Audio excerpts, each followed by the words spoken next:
Bonjour à tous. J'ai plusieurs vidéos qui sont en attente puisque vous êtes plusieurs à m'avoir demandé de traiter certains sujets. Je vais avoir également la vidéo sur la reconstruction à faire, mais je voulais rebondir sur l'actualité parce que il y a une énorme division que je découvre sur la chaîne Révolution Rouge France officielle, sur la chaîne du mouvement, et je vois deux camps qui s'opposent. Alors il n'y en a pas que deux, il y en a plusieurs, mais je vais dire que les principaux camps, ce sont ceux qui sont pour aider les réfugiés, et vous avez ceux qui disent d'abord les Français. Alors je vais faire sur cette vidéo sur les personnes qui disent d'abord les Français, essayer de comprendre ce qui se passe, qu'est-ce qui se passe dans leur esprit, et que nous puissions développer un petit peu là-dessus, pourquoi pas échanger si vous avez besoin de partager votre pensée, partager ce que vous ressentez par rapport à ça. J'ai expliqué que l'humanité était à une étape, et cette étape, c'est l'étape de l'analyse, et que nous n'agissons pas sur notre environnement directement, et nous avons des réactions un petit peu, on va dire, animales, c'est-à-dire que nous réagissons avec le corps, nous réagissons avec l'émotion, nous ne réagissons pas avec le partage, parce que nous n'avons pas non plus une conscience élevée de ce que nous avons à partager. Pour avoir une réaction ou une autre, ça dépend donc d'un ensemble de connaissances. Ça dépend de notre construction, quelle religion nous avons pratiquée, quelle éducation avons-nous reçue de nos parents, de nos expériences. Donc, suivant l'ensemble de choses qui vont vous permettre de construire votre propre raisonnement, vous allez avoir, face à cette arrivée de réfugiés, une réaction ou une autre.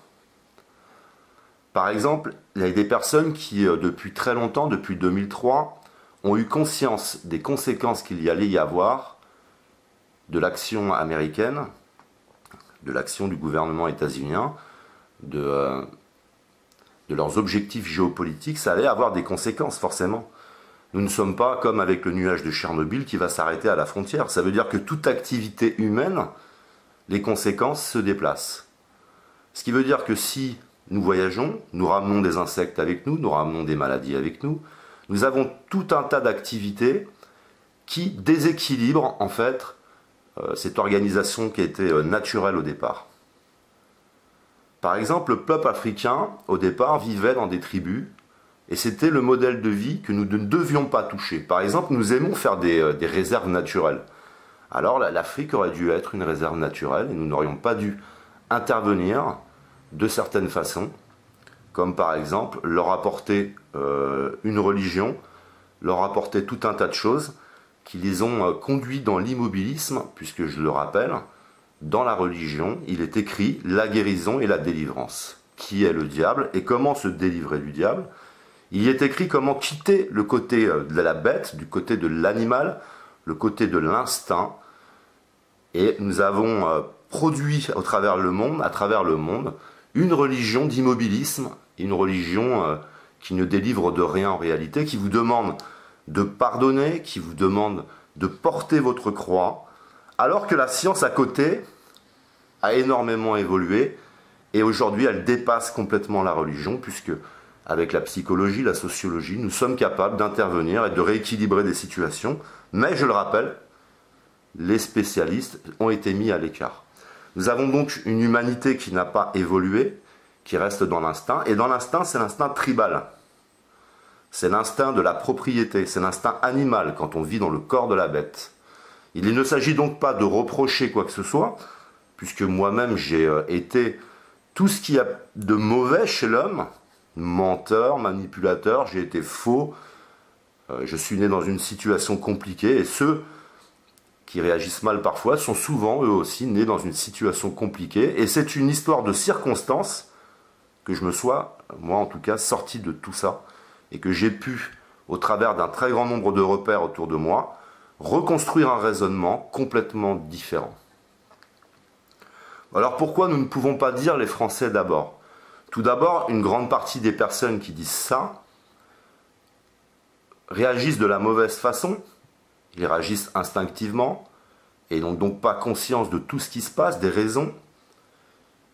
Alors ils vont mettre du poids dans leur raisonnement en disant les Français d'abord. Ça permet de dire je suis sensible, mais je veux d'abord aider les Français, alors que dans la majorité des cas, ils n'ont jamais rien fait pour les autres, et que la situation pour les Français, c'est de toute façon toujours dégradée, et nous ne pouvons pas dire que c'est à cause des étrangers, des immigrés, c'est à cause de ceux qui nous gouvernent, puisque, par exemple, aujourd'hui, je dis que nous aurions pu, depuis plusieurs années déjà, construire des camps de réfugiés pour qu'ils aient un confort minimum de la sécurité, de l'hygiène, et intervenir.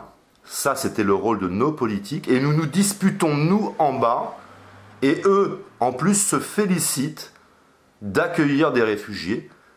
Et ils nous font culpabiliser si nous n'avions pas, par exemple, envie de le faire. Alors que la situation est inverse. Nous devons n'en vouloir qu'à un seul groupe, c'est le groupe politique. Nous ne devons en vouloir qu'à l'incompétence d'avoir laissé faire. Puisque si nous étions intervenus avec un gouvernement sensible en 2003, en faisant une campagne, en faisant un mouvement citoyen, en mettant à la lumière du jour leur incompétence et le fait qu'ils agressent l'Irak, nous aurions pu donc empêcher tout ça, mais il aurait fallu avoir au gouvernement des spécialistes et des personnes sensibles. Je vais vous parler de la sensibilité. La sensibilité, ça ne se calcule pas. Tu ne peux pas calculer ta sensibilité. Alors tu dois te repérer par rapport à ça. Ça veut dire que si à un moment donné, tu commences à calculer, à dire les Français d'abord, c'est que ta sensibilité, c'est plutôt de la réflexion. Ça veut dire que tu réfléchis à une intervention telle qu'elle soit, tu vas réfléchir à des priorités. Il n'y a pas de priorité dans la sensibilité. Si tu es sensible, si tu vois une plante souffrir, plus tu es sensible, plus tu vas souffrir pour la plante au départ de son problème, au départ de sa maladie. Tu vas le voir tout de suite et tu voudras réagir, tu ne pourras pas rester sans rien faire. Et c'est exactement pareil pour un animal que pour un être humain. Ça veut dire que la sensibilité, si tu dis il faut d'abord aider les Français, c'est que tu n'as pas véritablement de sensibilité et que tu as besoin de réfléchir sur toi par rapport à ça et tu as besoin de t'enrichir pour quitter le côté animal, le côté instinctif, le côté, de répondre un peu trop rapidement à une situation que tu ne comprends pas. Et essayer d'avoir un raisonnement beaucoup plus riche, une conscience beaucoup plus élevée du monde dans lequel tu vis.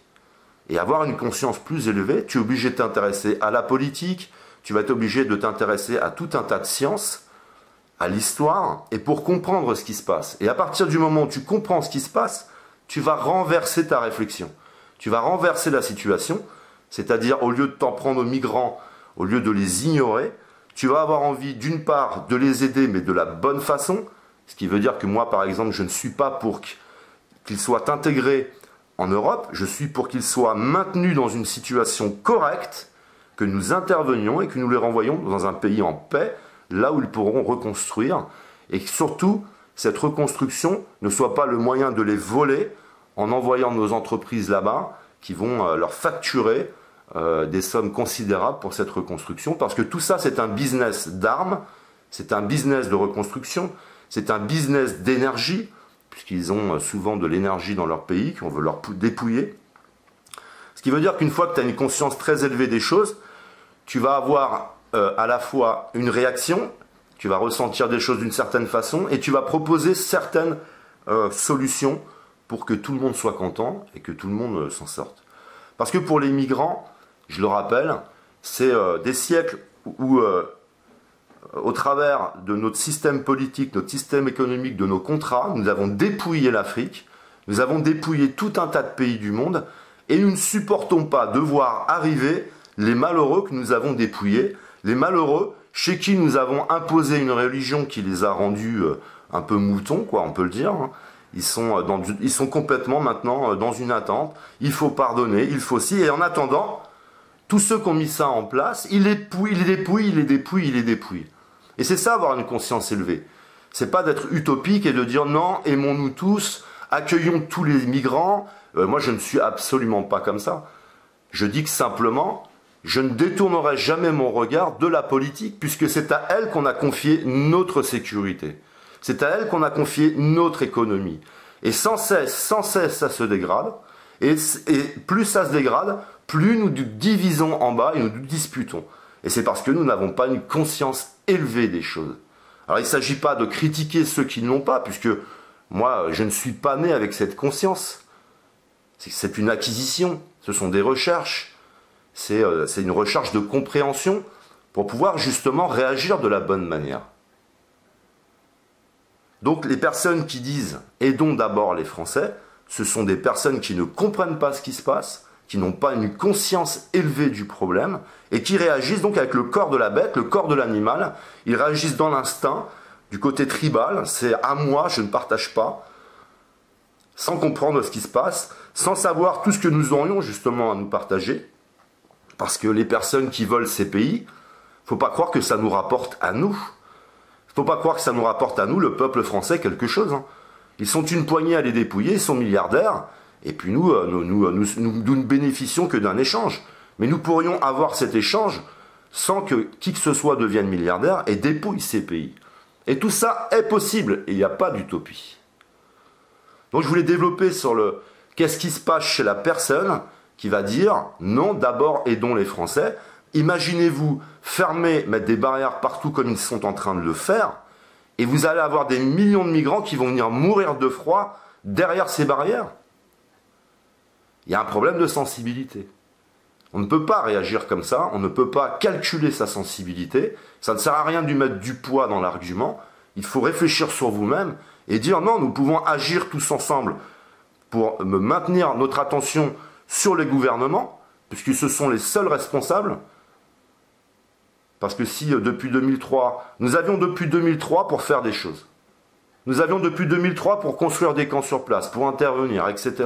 Et nous n'avons affaire qu'à un problème géopolitique. Et il faut s'intéresser à la politique pour que nous ne nous divisions pas en bas. Donc dites-le, passez ce message aux autres. Quand vous voyez par exemple un commentaire quelque part où quelqu'un dit « il faut d'abord aider les Français », donnez-lui le lien de cette vidéo, moi je l'assumerai parfaitement, et qu'il comprenne qu'il faut arrêter de se diviser en bas, il faut arrêter d'être comme des bêtes, se disputer comme des bêtes, et il faut s'élever, parce que c'était ça le message. La racine de la religion, c'était l'élévation et la délivrance. Et ce n'était sûrement pas de se maintenir dans une condition et de porter sa croix. Et je le rappelle, la science a évolué. Nous faisons aujourd'hui des Èves, nous redonnons la vue à des aveugles, et la science, elle est en train de dire tout simplement, votre religion est impuissante. Et j'aimerais que qui que ce soit puisse dire que l'influence qu'a eu la religion sur notre évolution, qu'un seul puisse dire que Dieu est un impuissant. Osez le mettre dans les commentaires que Dieu est un impuissant et que la science est beaucoup plus puissante que ceux qui représentent Dieu. C'est donc qu'il y avait un gros problème au niveau de l'interprétation des textes qui sont faits de métaphores, qui sont faits de poésie, qui sont en araméen, qui sont dans une langue ancienne et qui sont difficiles à interpréter.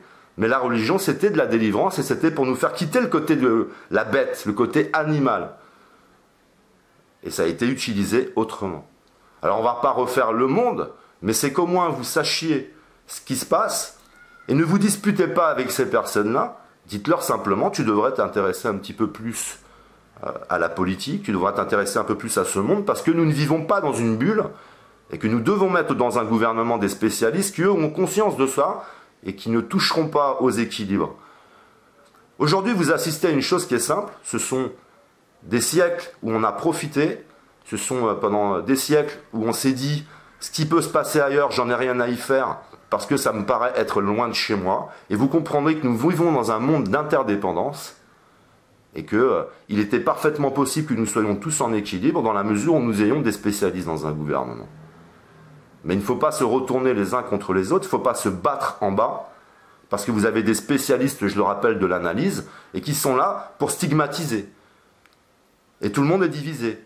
L'homme, la femme, le riche, le pauvre, le juif, l'arabe, tout le monde est divisé, le chef d'entreprise et ses salariés, tout le monde se divise, parce que vous ne comprenez pas que des centaines d'outils sont là pour nous rassembler, pour rassembler ces opposés qui sont en réalité complémentaires, et vous continuez à vous disputer parce qu'il y a des migrants qui arrivent, mais pourquoi ils arrivent ces migrants? Donc attaquons-nous à la source du problème. Analysons les choses de façon à nous élever les uns et les autres. Je te le rappelle, je ne reproche rien à personne. Je dis, si vous réagissez comme ça, c'est que vous êtes en train de calculer, et la sensibilité, c'est un outil qui permet de rétablir des équilibres, parce qu'on dit souvent à des personnes, tu es trop sensible, et ce n'est pas vrai. Ils sont peut-être trop sensibles dans la situation dans laquelle ils sont actuellement, puisque le monde pourrait être différent, et ils pourraient utiliser cette sensibilité pour guérir. Les gens sensibles, ce sont des guérisseurs. Ce sont des gens qui ont une très forte sensibilité par rapport à leur environnement, par rapport aux problèmes qu'il peut y avoir dans leur environnement, et cette sensibilité doit être utilisée pour restaurer les équilibres. Et vous ne devez pas vous remettre en question et vous dire que vous êtes trop sensible, c'est ce monde qui n'est pas assez sensible. Ce n'est pas à vous de changer, et c'est à vous de forcer pour changer ce monde, mais vous ne changez pas, parce que la sensibilité est un outil formidable. Vous êtes en quelque sorte, en faisant un peu d'humour, les gens sensibles sont des Jedi. Ils peuvent ressentir les choses les yeux fermés, ils peuvent combattre les yeux fermés, ils ressentent le monde, ils ressentent leur environnement, et ils peuvent agir sur cet environnement, ils peuvent le changer. Alors ne changez pas cette sensibilité, c'est ce monde que nous devons changer, et je vous promets que les événements qui vont arriver vont nous permettre de changer tout ça. Mais il faut que nous, les uns et les autres, nous nous éveillons à cette situation, à ce qui se passe, parce que toutes nos souffrances viennent de ceux qui veulent le pouvoir et qui n'ont aucune connaissance. Toutes nos souffrances viennent de religions qui nous donnent des calmants, mais qui ne nous délivrent pas du mal. Il existe donc tout un tas d'outils qui permettent de réparer la relation entre l'homme et la femme, qui permettent de nous protéger du pervers narcissique, du manipulateur, de celui que vos religions appellent le diable. Il existe tout un tas d'outils qui pourraient remodeler ce monde complètement, en faisant une éducation, en faisant une information de masse. Et c'est-à-dire que nous l'avons fait pendant des siècles pour nous apprendre des choses inutiles. Pourquoi ne pourrions-nous pas le faire pour nous élever les uns et les autres, et enfin que nous puissions nous entendre et nous partager ce gâteau, je m'excuse de parler ainsi, et de nous partager convenablement et de restaurer les équilibres. Donc voilà, il n'y a pas de côté chez moi utopique, et combattez tous les uns et les autres, combattez parce que vous n'agissez plus sur votre cercle des préoccupations, vous n'osez plus. Ce sont des chocs depuis l'enfance. Vous avez été tous les uns et les autres maltraités par vos parents, maltraités par l'éducation nationale, maltraités par vos politiques. Et tout ça a créé un état d'esprit, a créé une façon de penser. Mais pendant ce temps-là, je vous dis bien, hein, ceux qui sont au pouvoir ont bien conscience de ce que nous sommes, de l'état dans lequel nous sommes, et ils en profitent. Et ils ne se battent que pour une chose, c'est pour le pouvoir. Et la preuve, de toute façon, si tu as l'intention de réparer le véhicule qui est en panne, tu le répares, le véhicule qui est en panne. Et vous voyez bien que le véhicule ne fait que se dégrader. On va bientôt rouler sur les jantes, il ne va plus rien rester, et ils sont en train de laisser la situation complètement se dégrader, et que nous allons nous battre en bas. Alors gardez votre sensibilité pour ne pas vous battre. Pour ceux qui ont perdu cette sensibilité, je vous demande de vous remettre un petit peu en question, d'avoir un peu d'humilité, et de vous dire qu'en effet, peut-être, que vous manquez de sensibilité. Pourquoi? Essayez d'agir là-dessus et essayez de vous retrouver les uns et les autres pour que nous mettions au gouvernement des spécialistes, parce que vous pourrez vous disputer pour un parti politique ou pour un autre, vous remettrez la même situation en place, c'est le même fond avec une forme différente. Donc essayez de réfléchir un peu à tout ça, essayez de vous cultiver, intéressez-vous donc à l'histoire et intéressez-vous à la politique. Intéressez-vous à la sociologie, à la psychologie, aux conséquences de tout ça. Essayez de quitter le côté animal, le côté de la bête, pour vous délivrer de tout ça et pouvoir agir de la bonne façon. Pour pouvoir influencer le monde de la bonne façon. Et c'est parfaitement possible, il n'y a pas d'utopie. Il y a juste besoin qu'un certain nombre de personnes prennent conscience de tout ça. Il y a besoin d'une éducation de masse, en nous donnant tout un tas d'outils pour nous aimer les uns et les autres, parce que c'est possible. À l'école, on vous apprend d'abord le français et les maths, alors que la première chose que vous allez faire, c'est avoir une relation avec les autres. Donc il y a tout un tas d'outils pour aider les parents quand ils ont des enfants. Comment je dois l'éduquer pour en faire quelqu'un d'équilibré, pour qu'il puisse vivre la double naissance, renaître à l'extérieur, une deuxième fois, faire naître son identité, après avoir fait naître le corps énergétique, mâle ou femelle, humain. Nous sommes tous pareils. Un homme et une femme, ils sont pareils. Ils ont la même énergie, mais ils ont un corps physique, un corps matériel, un corps de bête, d'animal. Il y a un corps mâle et un corps femelle avec la même énergie dedans et qui n'arrêtent pas de se battre, alors qu'en réalité, nous sommes parfaitement complémentaires. Nous avons besoin de l'un de l'autre. Et tout le monde est divisé par l'ignorance, uniquement par l'ignorance. Donc voilà, je vous invite donc, n'hésitez pas à partager cette vidéo quand vous voyez un commentaire qui dit « aidons d'abord les Français ». Ça suffit cette réflexion parce que ça fait des siècles qu'on l'entend, ça fait des siècles que la situation se dégrade. Et je le rappelle, un SDF, si vous vous intéressez, vous avez une conscience élevée de la situation, un SDF c'est comme un arbre malade, tu peux le sauver. C'est-à-dire qu'il a un problème et il y a des spécialistes, ils ont tous les outils mais ils n'ont pas de moyens. Nous pouvons aider un SDF à se reconstruire. Mais pour ça, il nous faudra une pratique de masse qui change notre façon de voir les choses, notre approche, qui dénonce certaines choses et qui offre des outils pour nous reconstruire. Voilà, j'en ai terminé avec cette histoire de calcul de la sensibilité qui n'existe pas. Tu es sensible ou tu ne l'es pas. Et si tu n'es pas sensible, il faut que tu comprennes pourquoi et que tu changes les choses.